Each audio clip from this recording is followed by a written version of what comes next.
He's in the waiting room. He's in the waiting room. Here he comes, live from Australia.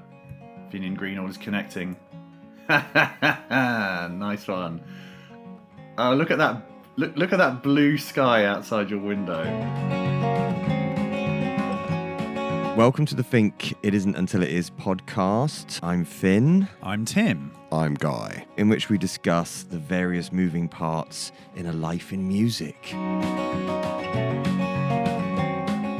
Good times. Great. There we go. Great. Yes. Well, I thought we'd do a catch-up live, because I don't know anything. This is like an unusual episode of the podcast, in that I have no idea what you're going to say for once. Well, it's not necessarily the final episode of the tour Diaries. As the tour rolls on next year, there'll be more. That's right. It'll be an American edition of the tour Diaries. That's right. There will. Year, right? But I figure that might be a season in itself, because that's like I suppose you're right. Long old drive. But yes, this is definitely the 8th episode of the Fink Series 3 Tour Diaries, and we're live to flipping Australia. Good God! Yes, live to Oz. It's great. I'm in a Sydney hotel. Right. It's very trendy. It's a very trendy hotel. I'm told. I can tell that by the kind of untreated plasterboard behind you. It's you know what? It reminded me of the Volks in Amsterdam. You know, that kind of that kind of vibe. That kind of breeze blocks on the ceiling and that kind of decoration. You know, who does that? Yeah. Is there a nightclub downstairs that keeps you awake till 3 a.m? There's a very banging restaurant downstairs. Really? And it's very nice. You know, it's because there's a really cool energy here, and so it's just full of very cool looking, healthy looking, skinny, youngsters having fun. We did our little post tour after party downstairs yesterday, which was fun. Of course, with the Sofar Sounds people. Exactly, with Sofar Sounds, with our label over here, Impressed. Luke from Impressed came down. Cool. And the Stamps, who've been doing a bunch of gigs with me, been on support with me. They've been lovely. Yeah, and it's kind of, today's the first day where I'm letting my guard down. I'm letting the adrenaline go down, because, when you're on tour, you're just on red alert all the time. Yes. And if even on a day off, you're like, I can't stub my toe, I can't break a nail, I can't, go to a noisy bar for too long, and can't eat any fish, all the rules we have. Today I'm just coming down because I've been on red alert really since, at least definitely since Europe, but probably since the shop tour back in July. I'd say. That's when we kind of turned on the machine and was like, right, exactly, gig mode. Yeah. But it's been Australia. It's far away. Yeah. It's beautiful. I mean, I saw loads more of it on this trip than on the last. And I really felt that it's been 15 years since I was here. I was going to ask actually. I mean, does it seem different in any way? I mean, Sydney is the place Sydney and Melbourne you've seen before. Yeah, I mean, I've seen different bits of that city than before. Yeah. Last time we came here 15 years ago, as a lot of the fans have been very much kind of reminding you. Yeah, for sure. We flew into Sydney, did a couple of gigs, and then flew to Melbourne, did a couple of gigs and flew home. Yes. Right? And I remember very clearly me and you in the bar at the airport watching the French Open or something and drinking loads of beers before we got on the flight. That's right, exactly. Coopers, I remember them. But this time, it's like I flew into the West Coast first. Knocked out a bit of Perth, which was really nice, Fremantle. Yeah. Which is a really cute, the main street's got this kind of frontier town type of a vibe to it. Oh, yeah. It's got this, it's a functioning little suburb of a big city, Fremantle, but it's got this, the main drag is kind of like, it's a bit Wild West. It looks like it was thrown up in the 20s, and that used to be the saloon, and that used to be the saddlery, and it's pretty crazy. And the weather was beautiful, and I landed there and just got over my jet lag and did a great show there, and it set the tour off in a really nice way because we put Perth on because we got so many people on Instagram and the socials being like, oh dude, you're coming all this way and you're not playing Perth. Yeah. So we put it on, and I'm really glad we did. 300 people, 350, I don't know. It was everything. Yeah. In a kind of abandoned naval store Right. on the harbour edge, you know, and everyone just sat on the floor and brought their own chairs and brought their own rugs, Right, and brought their own food and brought their own drinks. Some people brought pizzas, some people brought like, you know, deck chairs and, you know, Really? cold. Wow. Yeah, it was a real thing, man. And Yeah. and And that was and it spread all- relocated, right? Because of the rain. That's right. I was sat on the beach the day before with the local Sofar Sounds rep, and it was like a light splattering of rain. And I'm like, oh, you know, it's going to be great tomorrow. And he's like, yeah, I'm a bit worried about the weather. And I'm like, why?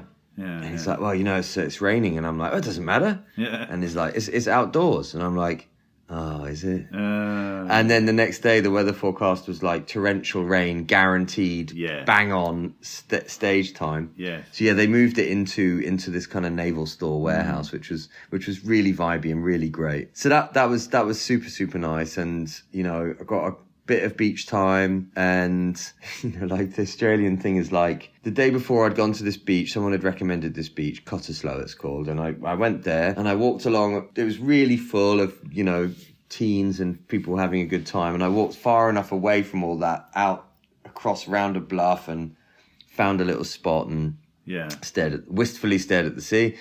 And then I went for a swim and then came back in and then went home again. Anyway, the next day I was sitting with the promoter, and I noticed that by where everybody was, there was like this kind of ring around the sea that was kind of ringing off a bit of the sea.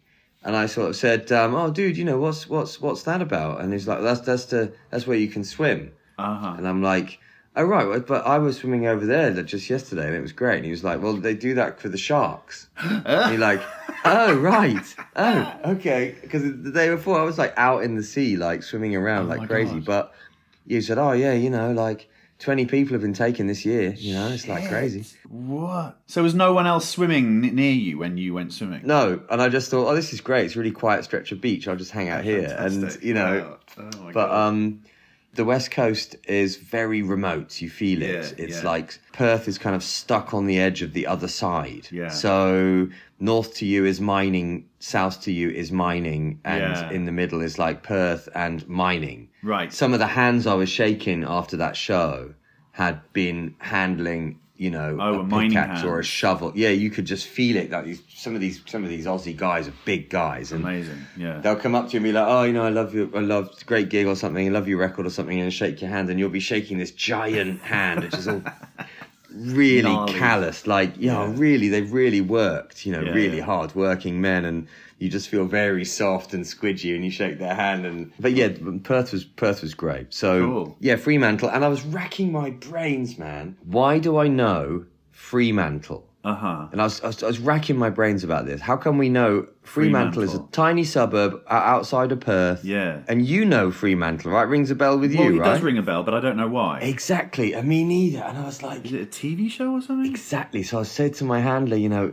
look, man, it's killing me. It's been racking my brains for days. Why do I know Fremantle? And then the guy who is a radio DJ that I'd become friends with down here, he was like, it's because Fremantle Media made Neighbours.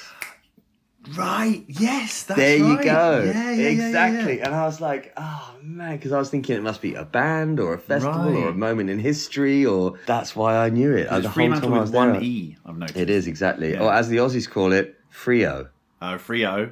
Okay. I mean, there you go. Nice. So that was really nice. And so, it got me in, it got my jet lag kind of fixed, and then off I went on my adventures after Yeah, that. But, yeah. and it has been a real adventure, and I've seen so much more of Australia on this trip. So have you pretty much flown everywhere, or did you drive between any gigs? Well, basically, Australia's absolutely massive. Sure. So you land in Perth, and then you fly to Melbourne. Yeah. And there's a 3-hour time difference, Right. and the flight's like 6 hours or something. Yeah. And you land in Melbourne, which is in the south, and I played 2 gigs in Melbourne. Oh yeah, a side note, very interesting. Uh-huh. Virgin Australia, because they're so trendy and cool, Right.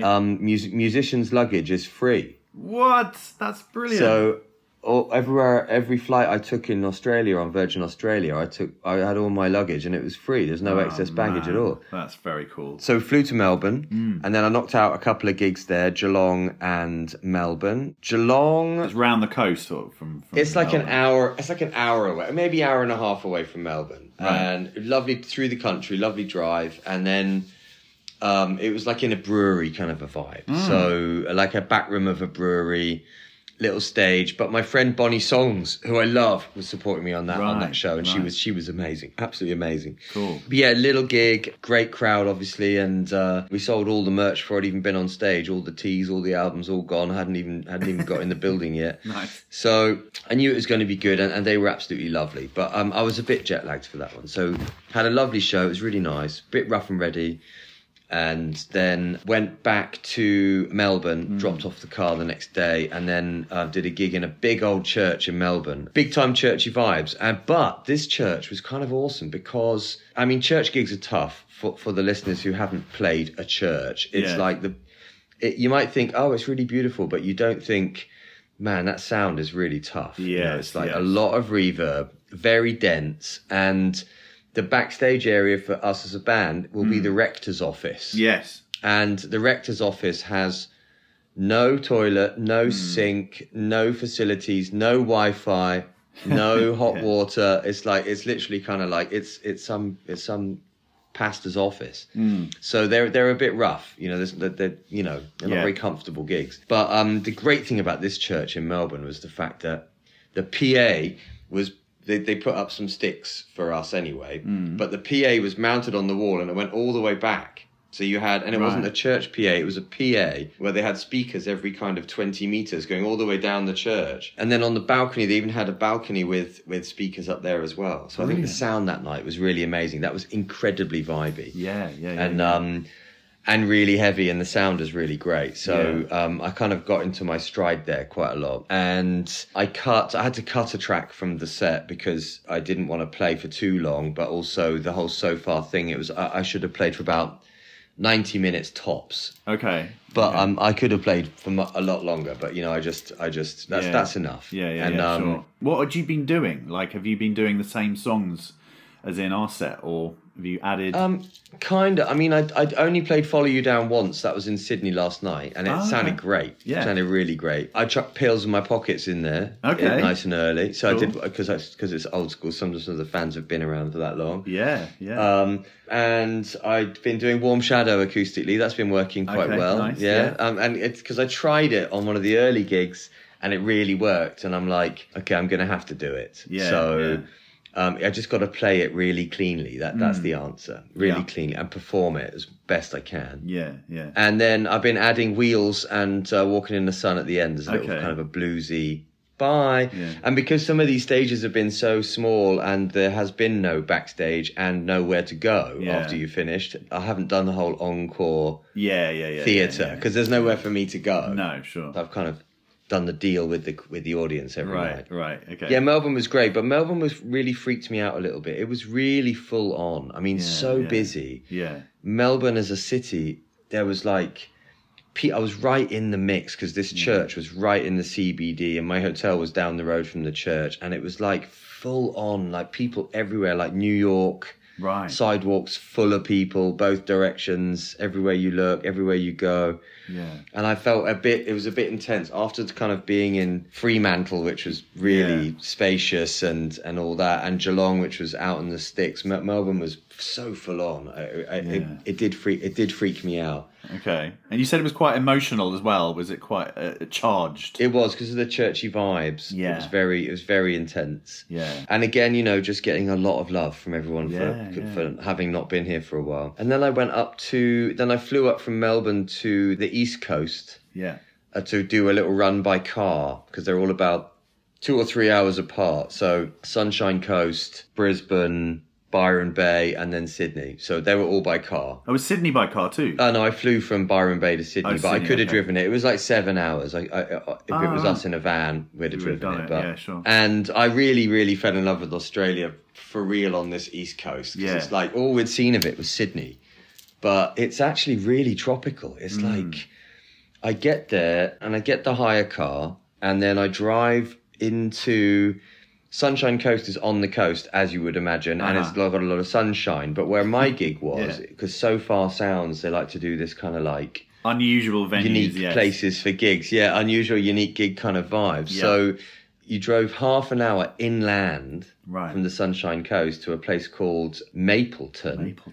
And my Airbnb, Pencil Creek Cottage, nice. was literally like up a dirt track, and then when you get to the end of it, you turn right up another dirt track, and then you turn left up another dirt track, and then you come to this like farmstead with these like, you know, cottages built into the farm. Yeah.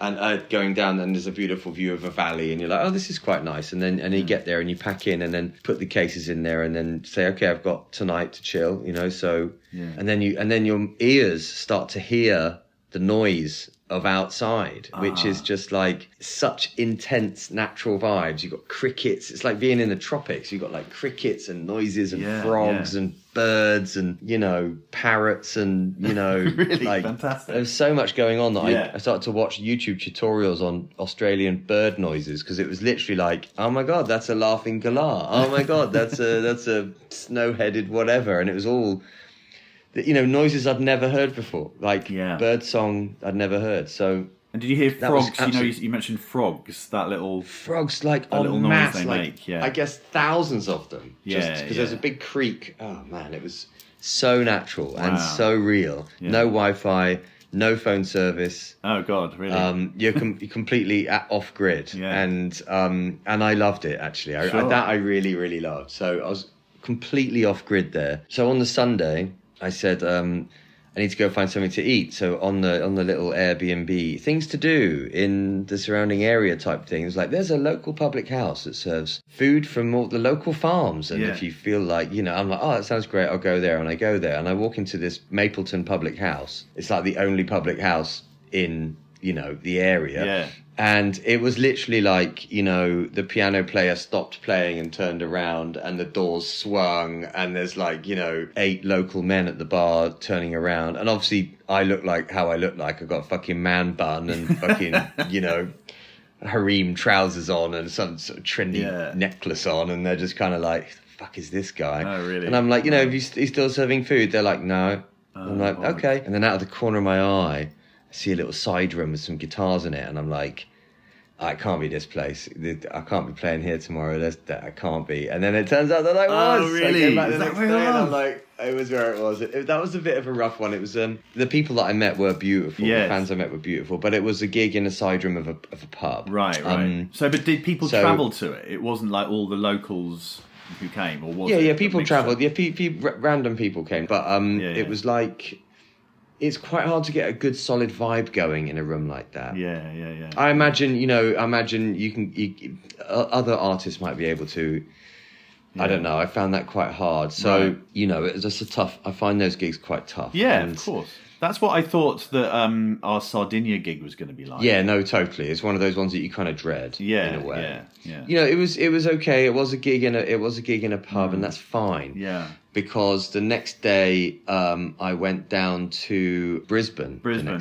After Mapleton, and that was bloody brilliant, and put me back in the mix. Yeah, it was like big old art warehouse space, massive warehouse, lovely chairs all laid out, lovely stage, lovely lights, and like pretty much everything that could go wrong went wrong, but it was fine. Oh, really? You know, there was gremlins in the system like everywhere. Right, you know, and you know that horrible lead noise that you get, that crackling on my pedal board thing, but it wasn't me. It was the XLR leads were, and I don't know, everything that could go wrong was all over the place. Right. But it didn't matter. It was a super full vibes gig, and a really lovely crowd, and I did a really good show there. What's Brisbane like? Did you get a vibe of the city? Because it's quite a rock and roll town, Brisbane. A lot of good bands come from there. It's kind of humid.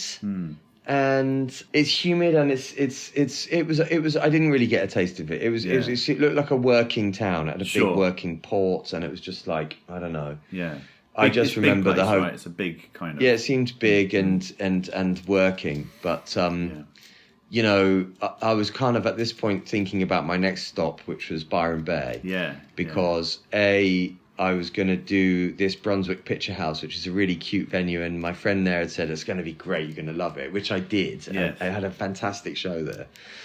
But I also had a day off there, right? Which by that stage I really fucking needed it. I really needed a day. And my dear friend Georgia, she had a house there, so she's like, you can stay in my house for a few days, and it was lovely. You know, it was just like this house had this big patio kind of vibe, and it looked out onto like this creek with a little kind of bridge that walked down there, and then over the road you got like this beach, and you look down one way down this beach, and it's like the beach just disappears into the horizon, and you turn around and look the other way, and it literally stretches until the earth starts to curve, and there's like 5 people on it, and the weather's perfect, and there's nobody there. Wow. Yeah. And it's just like, oh my God. So I really got I had a really mega show at the Brunswick Picture House, which was really brilliant. And then super packed, super tight, 200 cap little old picture house. It was amazing. Wow. And then the next day had an absolutely beautiful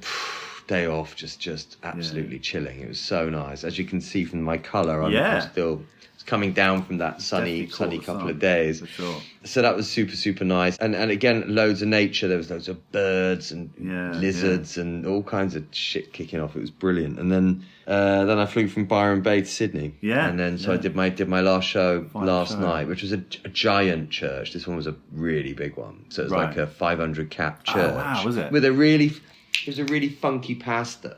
Yeah. So the pastor of the church, he puts on like jazz gigs there on like a Wednesday, and then every second Thursday there's a jazz thing, and then every fourth Friday there's a big band night, and they're all in the church, and he's obviously really into his music. And I get there, I fly there, I get off the plane, get in the taxi, get to the venue, and they're like moving the altar at this point to put the stage in, and I'm like, wow, this guy must be really into music. They're literally moving the altar, moving the chairs, moving the giant cross out of the way, and that was a full church, a big old church gig, and when I did the sound check I was kind of dreading it. It was very churchy in there, and I'm like, oh man, and then the heavens opened, and like the audience were like soaking. Everybody was like, I was outside the venue having a ciggy before the show while they were queuing to get in, and I met some of them, and they were just like head to toe, like completely, like they'd been in a bath with their clothes on. Right, wow. And everybody was soaking wet, and of course it's a church. There's no towels. There's no hand dryer in the bathroom or anything. It's all like, it just felt awful. Oh my God! But is it quite warm though? Is it? I mean, is it? It's kind of warm. It's like 20 degrees. It's okay. But on the same night in the same area, you had this guy called Dom Dollar doing a 12,000 open air over there. Right. You had another guy doing a 9,000 open air over there, and you think those fans would have got utterly. That stage would have been a wash. Sure. But it was the biggest show of the run in Sydney, and so many fans, so many people who like our music that were just so grateful that I'd made the effort to come down, and again we sold all the records we had, all the teas we made, all sold, and it's just been nothing but good vibes. It's been real tough gigging, hard. It's been hard. Yeah. Very much like an American tour, but without you that helped me out. It's just been self-drive. I've freaked some people out, I suppose. I was in a supermarket in this tiny town called Nambour, which is literally in the hills in the middle of nowhere, and some guy was just staring at me being like, and he came up to me in the coffee aisle and said, "Are you Finn from Fink?" And I'm like, "Yeah, I'm just getting some coffee and some sugar and some bananas." Brilliant. And he was just like, "What the F are you doing here?" That must have been pretty weird for the guy. But yeah, sure. Oh, I learned a new word as well. The word is chook. Chook. Okay. Chook. It means chicken. Oh. Okay, chook. But it was on a menu, and it was like fried chook and something, and I'm like, wow, what's chook? Is that like okra or some kind of zucchini? And they're like, no, it's a chicken. Chicken. Okay, chook. Wow, okay. It's weird. Weather's beautiful, but it is weird because everybody speaks English, of course, right? Yeah. And you meet a lot of people who are English as well. Yeah. So that's kind of weird. You feel instantly at home in a foreign country. Yeah. So everything is foreign, And then you walk into the supermarket and they sell Marmite and Spam and Cadbury's chocolate and Cadbury's chocolate fingers everything and cheddar cheese and everything you know from England. I remember that from last time a little bit. Yeah, a little memory of feeling it was sort of like some kind of weird crossbreed of Britain and America, but like in a really kind of warm place with. As it's you say, so nice. Yeah. I mean, there's definitely. The side of Australia that we see when we're touring, or I've seen on this tour, is just the colonial experience of Australia. I haven't met any indigenous peoples. I haven't been anywhere near anything that doesn't look like a colonist's version of. Okay. But the movement for recognising Aboriginal rights and things, it's much more mainstream than it was when we were last here. Yeah. And you see everywhere on lots of establishments this kind of almost like a mantra that everybody seems to have adopted, which is like we recognise the first peoples, and we recognise their connection to the land, and we recognise that we respect the elders and things like that. And this isn't just in trendy places. This is kind of everywhere. There's been a lot of renaming going on, isn't there? And it's definitely. I think that's great. I really think that's great. I mean, it's a long process, and not for me to judge at all. I was thinking yesterday, it's a bit like West Cornwall in as much as it's so great because it's so hard to get to. Yeah. So therefore, millions and millions of people don't come. So therefore, it's still quite nice. Yeah. But it's got its own internal vibe with the people who are there, and they're quite kind of trendy within themselves, So yeah, very much so. Yeah. I mean, the scene here is great. The music scene is it's great because everybody is loving music, but there's just not a very big. There's not many. It's not very big. No, not that the scene's not big. It's just there's not many places. There's not far to go here. But that's a fucking achievement, though. Like to have gone down there and done 8 gigs you've done. And let's think: Freo, Geelong, Melbourne, Sunshine Coast, Brisbane, Byron Bay, Sydney. 7 gigs. Yeah.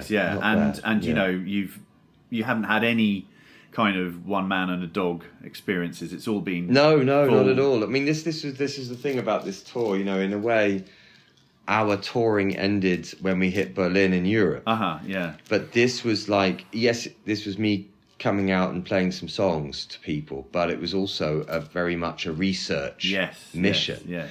And I'm so happy. I'm so happy to report that it's like, okay, we're definitely coming back next year, and it's going to be full band, and we're gonna, you know what I mean? Because we sold out. Apart from Brisbane, which was in a warehouse where you could have fit, 5,000 people in it.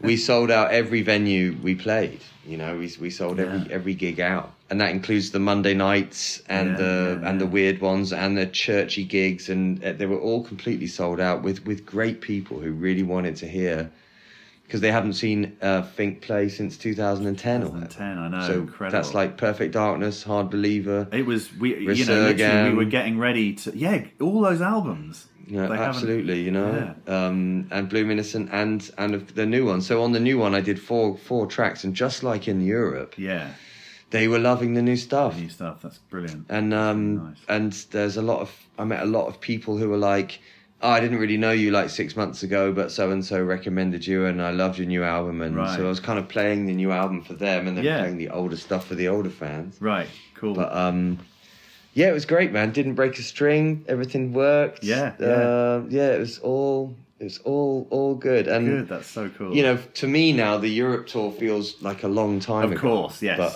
yes, definitely. I know. But already. But the exploratory mission has been a big success. Yeah. Very, very, very happy with it.